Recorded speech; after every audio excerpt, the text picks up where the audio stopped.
भाभी मैं बड़ी मजबूर होके गई थी, वरना किसी ने मेरे सर पे ईंट नहीं मारी हुई थी कि मैं सबको छोड़ के चली जाऊं।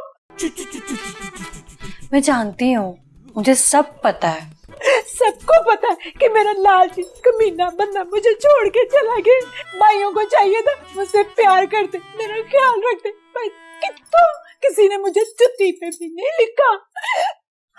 देख कुलसुम, तू मुझे समझ नहीं पा रही है। मैं तुझे ना रजिया की तरह समझती हूँ, लेकिन अगर भूले से भी मुझसे कोई गलती हो गई है तो मैं तुझसे माफी मांगती हूँ। भाभी ये माफी वाली बात करके ना तूने मुझे शर्म से पानी पानी कर दिया। आज ही तो मेरी आंख खुली है कि तेरे जैसे प्यार करने वाली भाभी मुझे दीवार लेकर भी ढूंढ से नहीं मिलेगी। ढूंढने की क्या जरूरत है, मैं तो तेरे सामने हूँ। अल्लाह की शान देखो, एक आप और एक वो नसरीन भाभी।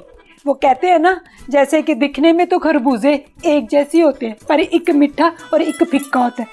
आप तो मेरी वो भाभी हो जो मीठा खरबूजा। और तू भी मेरी एक ही नंद है, बिल्कुल चटपटी। वो नहीं होता 12 मसालों वाली चटपटी चाट, वैसी। भाभी आज मैं तुझे एक सच्ची सच्ची बात बताऊं। एक नहीं, तू सारी बातें बता दे आज मुझे। बात करने वाली तो नहीं, पर कर लेती हूँ। ये जो नसरीन भाभी है मुझे बिल्कुल भी चंगी नहीं लगती, और हाँ कार भी ना मैं इसकी वजह से छोड़ के गई थी। राज की बात बताओ। ये नसरीन ना मुझे भी समझ नहीं आती, पता नहीं अशरफ भाई के साथ गुजारा कैसे कर रहा है। गुजारा क्या करना है, तवीज डाले हो अशरफ भाई पे उसने। हैं?